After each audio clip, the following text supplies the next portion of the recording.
Hai, assalamualaikum warahmatullahi wabarakatuh. Alhamdulillah wa syukurillah wassalatu wassalamu ala rasulillah wa la haula wa la quwwata illa billah. Asyhadu an la ilaha illallah wa asyhadu anna Muhammadan abduhu wa rasuluh man la nabiyya ba'dah.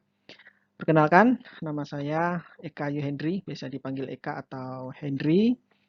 Dalam mata kuliah fikih ibadah dan munakahat, insyaallah kita akan bertemu atau belajar selama 14 kali pertemuan atau dalam 1 bulan ini insyaallah dalam semester antara ini.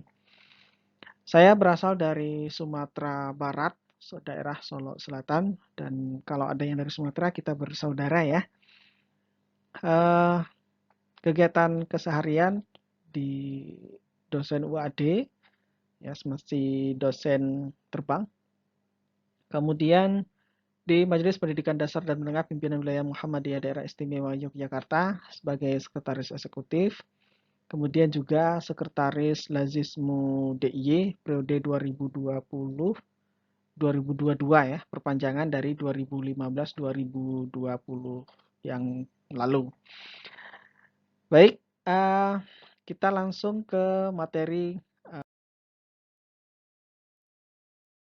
Baik teman-teman, untuk mempersingkat waktu dalam ta'aruf ini, Bapak nyampaikan sedikit tentang kontrak belajar kita ke depan selama 14 kali pertemuan ke depan ya. Kontraknya tidak jauh berbeda dengan kuliah-kuliah umumnya. Pertama, teman-teman, kita menggunakan learning management system atau platformnya digital, baik itu nanti Google Classroom, Google Meet, YouTube, WhatsApp, dan lain-lain media daring lainnya gitu ya. Dan meskipun daring pertemuan kita, Bapak harap teman-teman semua berpartisipasi aktif, tidak membedakan gitu ya antara pertemuan kita yang tatap muka atau dengan daring. Kemudian yang kedua, teman-teman dalam proses perkuliahan Bapak harap semua berpakaian syar'i, ini wajib ya, dan berpartisipasi aktif ya dalam proses perkuliahan, baik menanggapi, bertanya, dan menjawab ketika ditanya dan segala macamnya untuk proses perkuliahan kita. Yang ketiga, Bapak harap teman-teman semua kita mulai dari nol, artinya kita pasang niat karena Allah Subhanahu wa taala, ikhlas untuk beribadah ya. Bukan karena yang lain, bukan karena tuntutan dari orang tua harus kuliah di UAD segala macam, bukan karena tuntutan presensi harus 14 untuk selama semester antara, bukan pula untuk nilai, bukan karena takut dosen, tapi pasanglah niat karena Allah Subhanahu wa taala. Dan ikhlas ibadah gitu ya. Ikhlasnya niat untuk beribadah. Artinya di samping kita menuntut ilmu itu adalah sebetulnya menuntut ilmu itu juga ibadah, ibadah kepada Allah Subhanahu wa taala. Insyaallah dengan itu jauh eh, nilainya lebih baik ketimbang hanya mengharapkan nilai.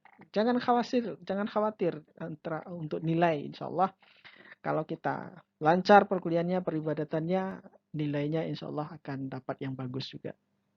Dan yang terakhir, dalam proses perkuliahan kita ke depan ya mengakhiri atau mengawali perkuliahan dengan membaca doa atau surat. Itu untuk perkuliahan kita. Dan untuk sistem penilaian tidak jauh berbeda yang sudah disampaikan oleh LPSI. Untuk ujian tulis 35%, kemudian praktek 40% karena ini ibadah berarti lebih banyak praktiknya. Insyaallah untuk penilaian dari sisi ibadahnya lebih tupoksinya 40% yang sudah dianjurkan oleh LPSI UAD.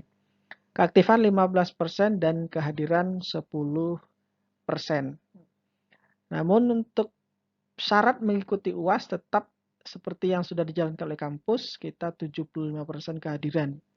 Teknis kehadiran nanti Bapak buatkan Google Form, nanti teman-teman tinggal ngisi nama, NIM, dan kehadirannya, begitu ya. Lanjut untuk perkuliahan ke depan, Bapak harap teman-teman wajib mempunyai silabus yang sudah diberikan LPSI UAD. Bagi yang belum punya, nanti akan Bapak berikan link downloadnya via Google Drive atau via WhatsApp grup juga bisa nanti Bapak sharekan. Kemudian, teman-teman jangan sukar untuk bertanya jika ada yang tidak jelas dari materi yang Bapak sampaikan atau di luar materi tapi berkaitan dengan topik yang kita bicarakan. Nah, itu juga bisa kita diskusikan di dalam forum-forum perkuliahan ini. 3, media platform yang kita gunakan tolong dicek secara berkala ya. Tidak hanya ketika kuliah, tapi semua platform yang kita gunakan bisa dilihat-lihat ketika tidur, mau tidur itu jauh lebih melekat sebetulnya. Atau dalam waktu-waktu senggang juga bisa dilihat proses perkuliahan kita. Aktif berdiskusi di setiap topik yang disampaikan. Ini teman-teman, jadi jangan buat kami atau Bapak atau teman-teman yang lain presentasi nanti hanya berbicara dengan laptop. Tapi buktikan kalau kita itu saling berkomunikasi efektif gitu ya, efisien sehingga perkuliahan kita kondusif. Kemudian yang seterusnya, mengerjakan tugas harus ada referensi dengan sumber yang jelas. Nah, referensi sudah dikeluarkan di silabus juga sudah ada.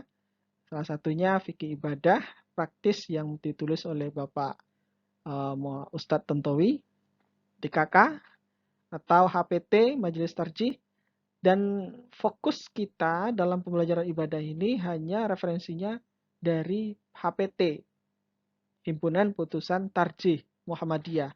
Jadi bukan yang lain gitu ya.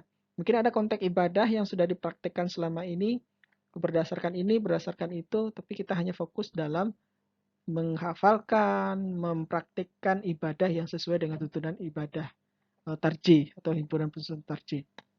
Dan terakhir, semua penugasan akan langsung dinilai. Semoga sukses semua mendapat nilai A. Amin ya. Baik, teman-teman, kita sedikit eksplorasi urgensi ibadah bagi kehidupan kita. Pertanyaan mendasar, kenapa kita harus beribadah kepada Allah Subhanahu wa taala? Pertanyaan sederhana yang harus kita jawab dengan secara logika maupun secara batin kita. Allah berfirman dalam surah Al-Fatihah, Iyyaka na'budu wa iyyaka nasta'in. Akan Engkau kami menyembah dan akan Engkau kami minta pertolongan. Dalam sini ada hak Allah untuk disembah. Hak Allah untuk diibadahi. Maka menjadi kewajiban bagi kita sebagai makhluknya untuk menyembah Allah Subhanahu wa taala. Menjadi kewajiban untuk menyembahnya Allah Subhanahu wa taala. Bukan dimusyrikkan dengan kesombongan, dengan keangkuhan, kemudian kita tidak mau beribadah. Na'udzubillah min dzalik ya.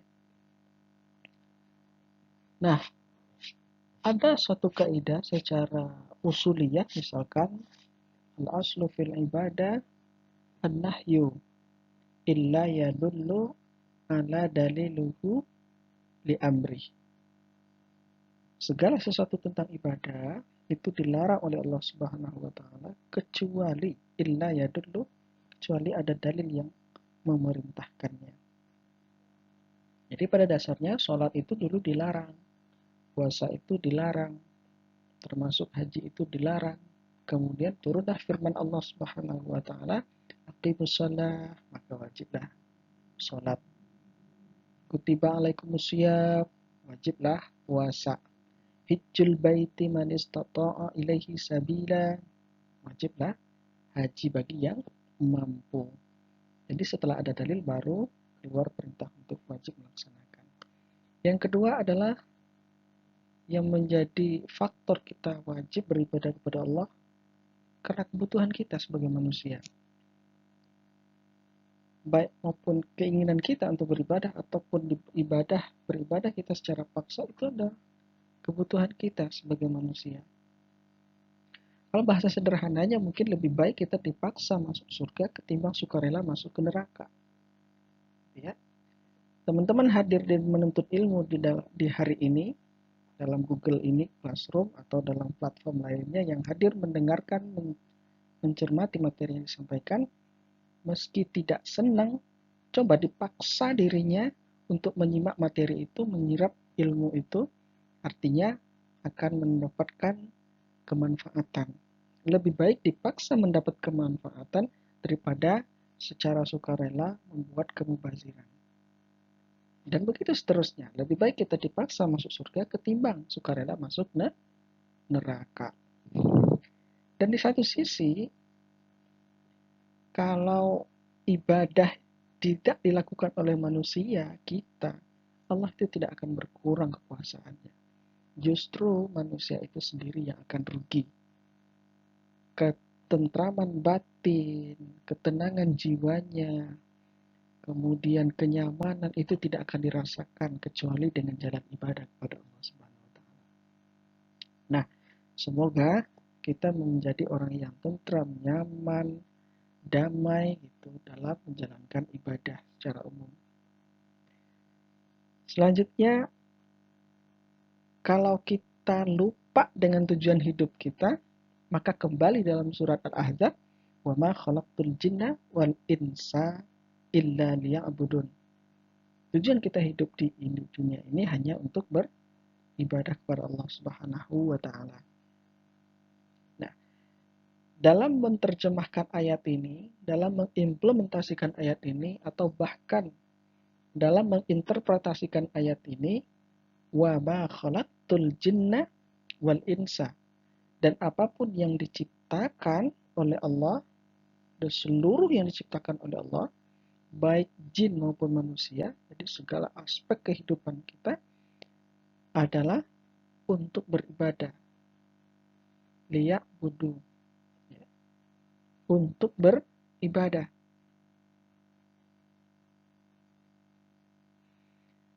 Ini artinya ibadah yang sangat luas sekali ya. Segala aspek kehidupan kita, baik kita datang menuntut ilmu itu ibadah, mencari nafkah untuk keluarga ibadah, mensenyumkan orang tua, menyenangkan orang tua itu ibadah, menyenangkan tetangga, teman segala macam itu ibadah. Jadi aspek semua yang kita lakukan mulai dari ujung kaki sampai ujung rambut, dari ujung kulon sampai ujung barat, semuanya adalah ibadah aspeknya dalam kategori kepada Allah Subhanahu wa taala. Cakupannya sangat luas.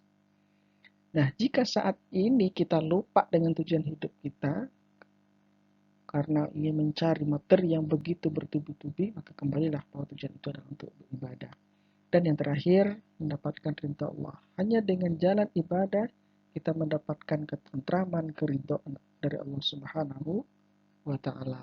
Nah, semoga termasuk ke dalam orang yang mendapatkan ridha Allah Subhanahu wa taala. Bisa kita ilustrasikan misalkan, siapa yang paling kita cintai di dunia ini? Misalkan orang tua, bapak, ibu, adik, kakak, anggota keluarga. Ketika mereka senyum, senang dengan apa yang kita kerjakan, kita bahagianya luar biasa, senangnya minta ampun. Itu baru orang tua. Apalagi kalau perbuatan itu, tindak tanduk yang kita lakukan langsung diridhoi oleh Allah, jauh lebih bahagia lagi. Dan tidak akan terukur seperti apa bahagianya ketika tindakan kita itu diridhoi oleh Allah Subhanahu wa taala. Kita senang, misalkan pasangan hidup kita senang mendengar kita melakukan hal-hal baik. Apalagi ya, itu baru pasangan hidup. Apalagi kalau Allah Subhanahu wa taala yang menciptakan kita.